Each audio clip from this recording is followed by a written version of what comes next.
Sewaktu orang tua Ayu belum punya rumah sendiri, mereka tinggal di rumah orang tua ayahnya.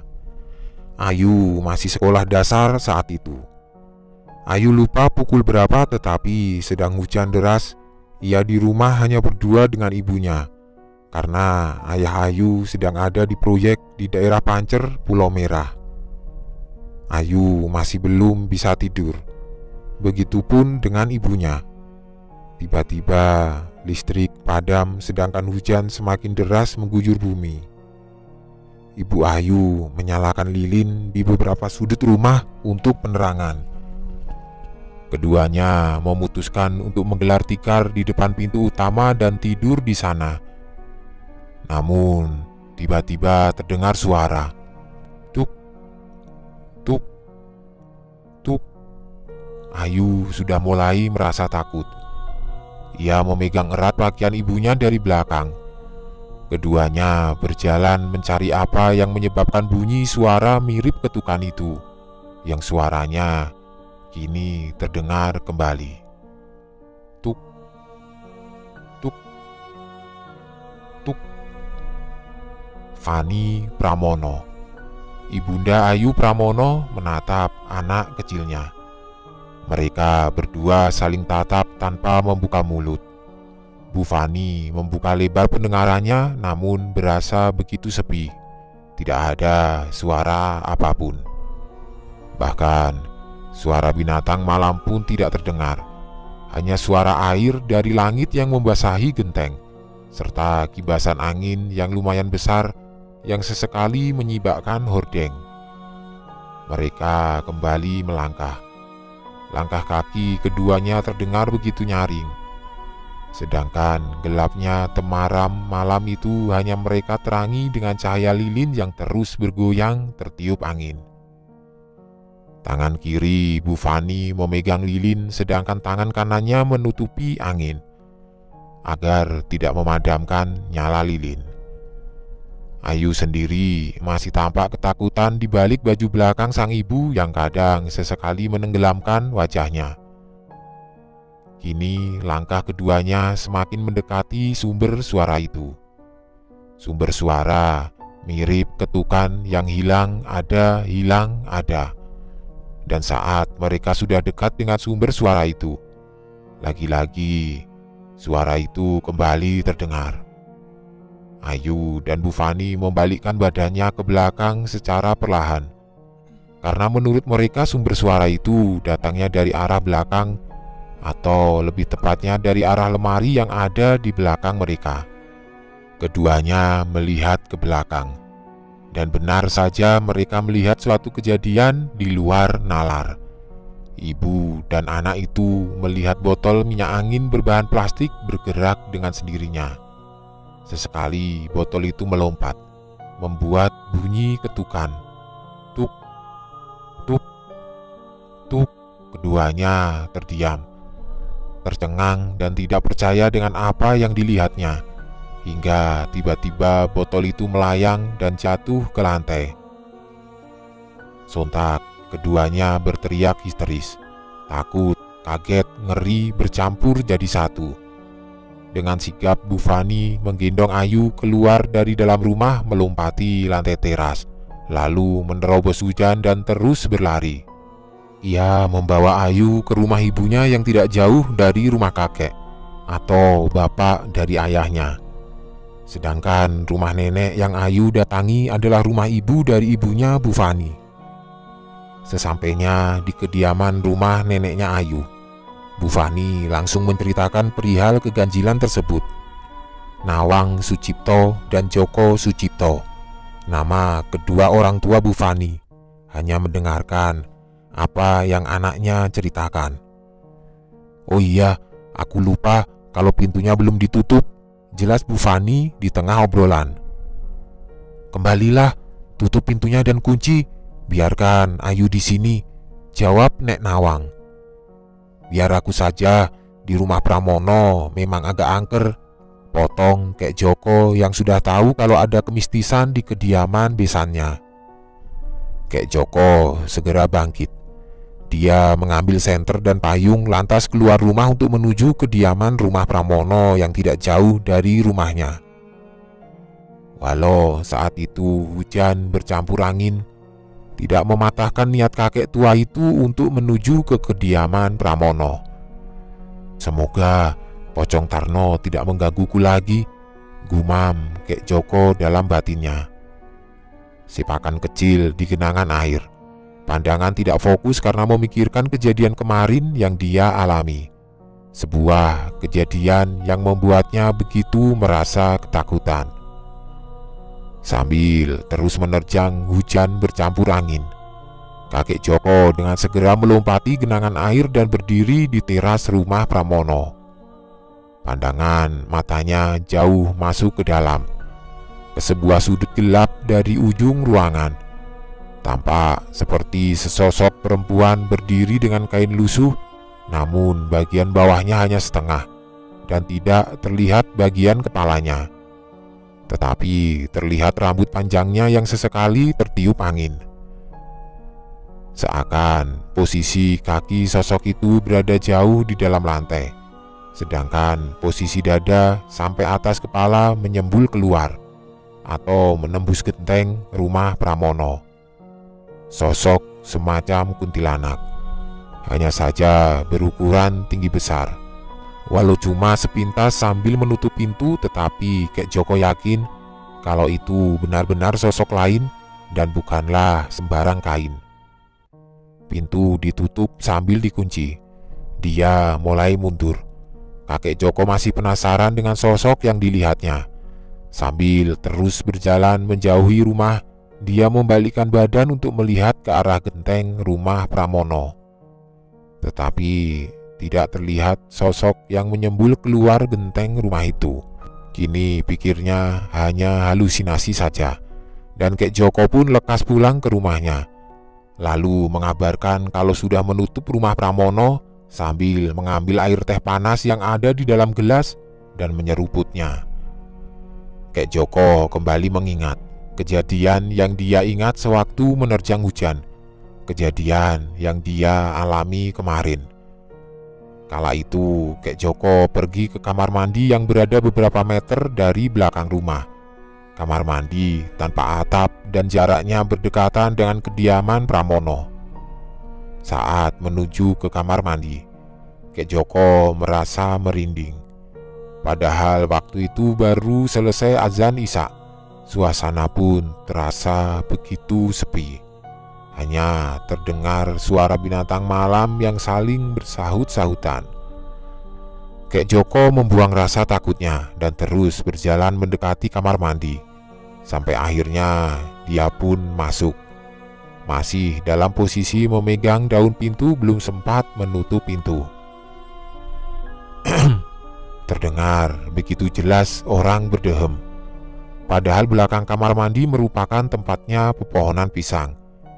Siapa malam-malam ke kebun pisang? Tanyanya dalam batin.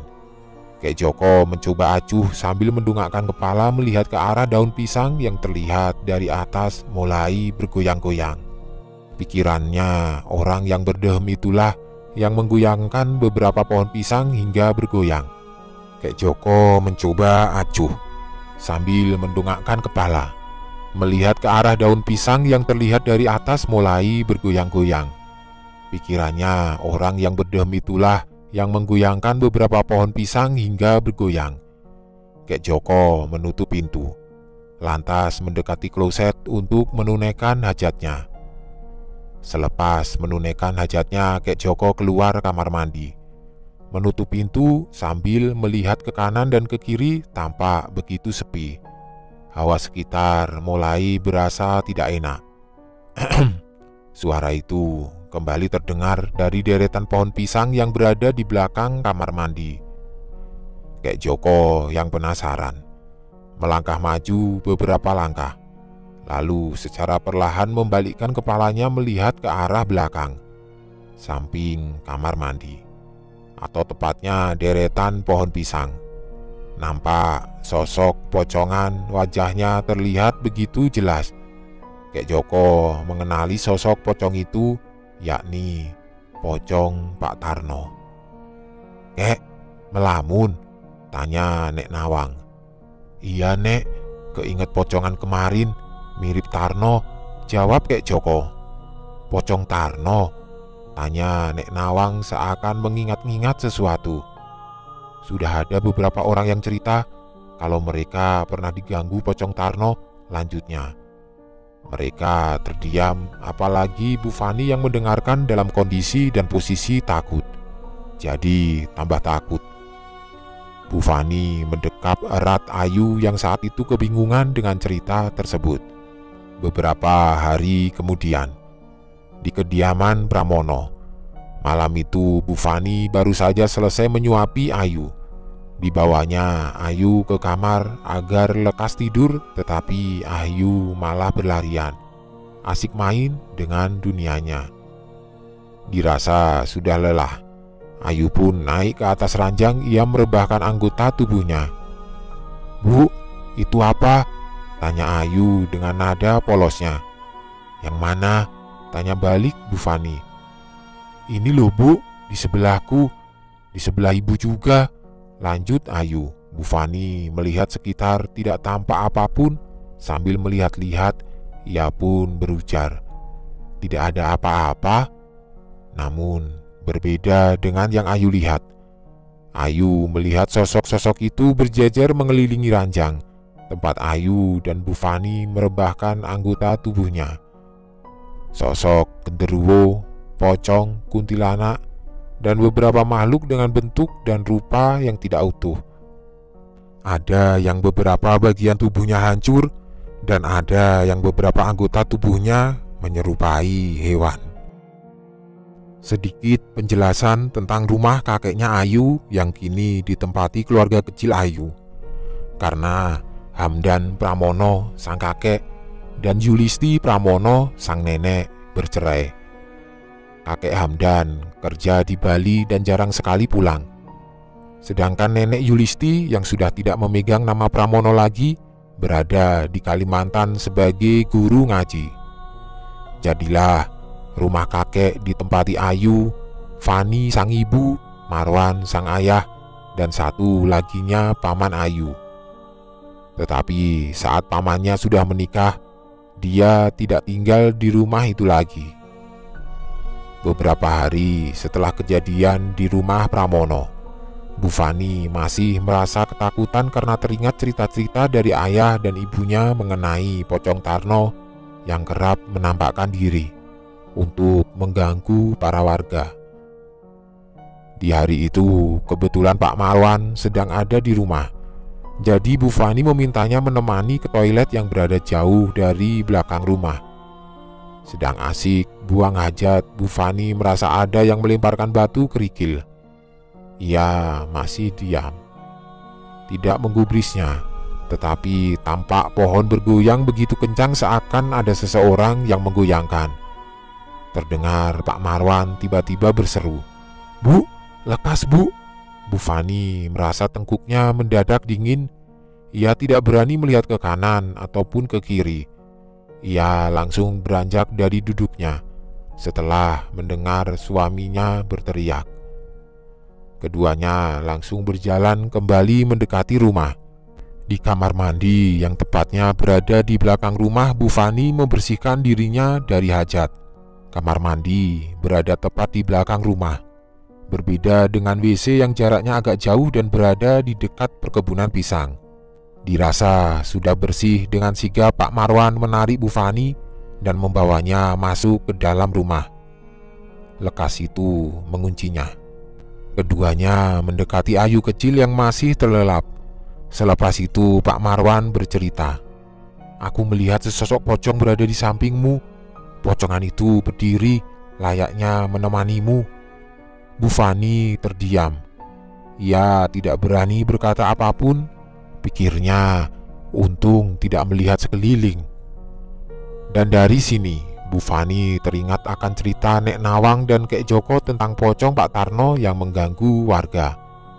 Pocong yang kerap mengganggu dengan cara mengetuk-ngetuk pintu. Siapa Pak Tarno? Dan bagaimana dia meninggal? Pak Tarno adalah nelayan yang meninggal karena kecelakaan.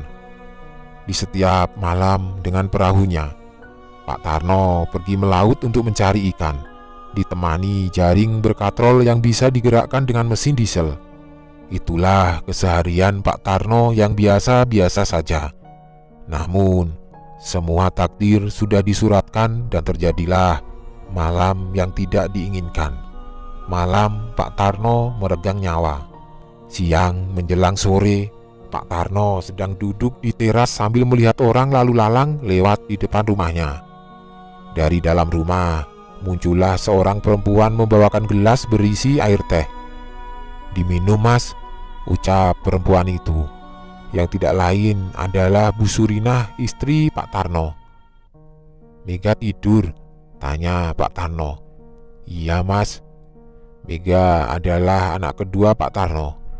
Ia seumuran dengan Ayu, sedangkan anak pertama Pak Tarno dan Bu Surinah bernama Arsyad. "Mas, Arsyad sedang demam. Sebaiknya hari ini jangan melaut dulu," pinta Bu Surinah sambil duduk di kursi kayu yang ada di teras di samping Pak Tarno. "Kalau aku tidak mau melaut, besok mau makan apa?" tanya Pak Tarno sambil menenggak tehnya, seraya menaruh gelas teh itu di atas meja. Bu Surinah tertunduk. Ia hanya bisa diam, tidak bisa menjawab apa yang suaminya ucapkan. Karena apa yang diucapkan suaminya memang benar. Kalau tidak melaut, mereka tidak bisa makan. Surut pun datang. Bu Surinah masuk ke dalam rumah disusul Pak Tarno ikut masuk seraya menyalakan lampu petromak yang digantung di ruang tamu. Sedangkan untuk lampu listrik dengan nyala remang 5 watt hanya ada di bagian dapur dan kamar, agar bisa menghemat pengeluaran. Tidak terasa malam pun tiba. Pak Tarno mengganti pakaiannya, dia bersiap berangkat melaut. Sebelum berangkat, Pak Tarno melihat ke kedua anaknya yang tengah terlelap. Didekatinya Arsyad sambil berujar, "Doakan Bapak agar hari ini mendapatkan banyak tangkapan, supaya bisa membawamu berobat, dan supaya kedepannya Bapak bisa libur selama beberapa hari." Bu Surinah hanya bisa menatap ke arah suaminya itu. Entah mengapa pikirannya tidak enak. "Libur dulu saja, Mas. Untuk masalah makan, kita hutang dulu ke warung," saran Bu Surinah. "Alah, ngomong apa toh, Sur? Hutang kita sudah banyak. Kemarin saja belum bayar. Sudahlah, aku berangkat dulu ya," jawab Pak Tarno sambil keluar kamar. Malam itu angin berasa begitu dingin hembusannya, membuat gelombang laut kian meninggi sampai-sampai perahu yang dinaiki Pak Tarno dan teman-temannya bergoyang hebat. Namun, bagi mereka sudah hal yang wajar, karena ada kalanya harus mempertaruhkan nyawa melawan ganasnya laut yang penuh kesombongan. Tak hayal, terkadang ada saja perahu terbalik dan orang yang menaikinya menghilang, terseret gelombang yang begitu kuat. Tidak terasa, perahu pun sudah agak ke tengah dan gelombang laut cukup bersahabat. Jaring mulai dilemparkan, dan saat diangkat, mereka begitu senang kala mendapatkan ikan yang lumayan banyak. Pak Tarno semakin bersemangat. Doanya terkabulkan dan pikirnya besok akan libur. Memang benar apa yang dipikirkan Pak Tarno, esoknya dia libur. Tetapi libur untuk selamanya. Saking bersemangatnya sampai-sampai Pak Tarno tidak menghiraukan sekitar. Jaringnya diangkat namun tersangkut. Dan di saat itu juga Pak Tarno tergilas. Sedangkan teman-temannya yang waktu itu refleks melepas jaring bisa selamat. Teman-temannya kaget. Mereka mencoba menyelamatkan Pak Tarno. Namun sangat disayangkan saat lepas dari jaring yang menyangkut, Pak Tarno jatuh dengan kondisi tidak utuh. Ada beberapa bagian tubuhnya yang hilang dan jatuh ke laut. Ada juga yang berserakan di atas perahu, bercampur dengan genangan darah yang begitu kental. Dengan segera perahu berputar balik. Malam itu juga jasad Pak Tarno yang tidak utuh dibawa pulang ke rumahnya. Malam itu menjadi duka yang menyayat hati Bu Surinah. Ia tidak kuat saat melihat kondisi suaminya yang membuatnya beberapa kali jatuh pingsan. Para sanak saudara dan tetangga terdekat merasa syok saat melihat jasad Pak Tarno yang tidak utuh, berlumur darah. Malam itu juga diadakan melean atau begadang. Baru pagi harinya jasad Pak Tarno mulai dipersiapkan dalam proses pemakaman. Sebelum mentari berada di atas kepala, jasad Pak Tarno sudah dikebumikan. Banyak yang mengaitkan meninggalnya Pak Tarno itu tidak wajar. Ada juga yang mengaitkan dengan hal yang mistis, dan itu berdampak pada malam-malam berikutnya saat sosok pocong yang menyerupai Pak Tarno mulai mengganggu warga. Malam itu Pak Amin dan keluarga tengah tertidur pulas. Namun tidurnya terganggu kala mendengar suara ketukan yang keras dari pintu depan. Tok tok tok. Awalnya Pak Amin memilih diam. Dia berpikir kalau yang diketuk adalah rumah tetangga. Akan tetapi ketukan itu kembali terdengar. Pak Amin kaget mencoba mendengar dengan seksama. Dia mulai sadar kalau pintu rumahnya lah yang sedang diketuk. "Iya, tunggu sebentar," teriaknya sambil bangun dan berjalan mendekati pintu utama. Tok tok tok. "Iya, tunggu. Siapa sih? Tidak sabaran banget," teriak Pak Amin kesal mempercepat langkahnya. Tok tok tok.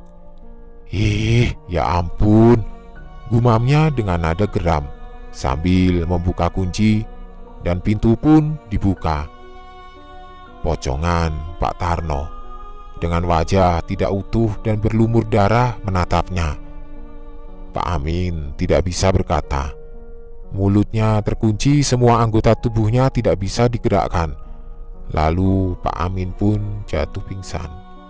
Esok paginya ia ditemukan sang istri dalam kondisi tergeletak di antara pintu.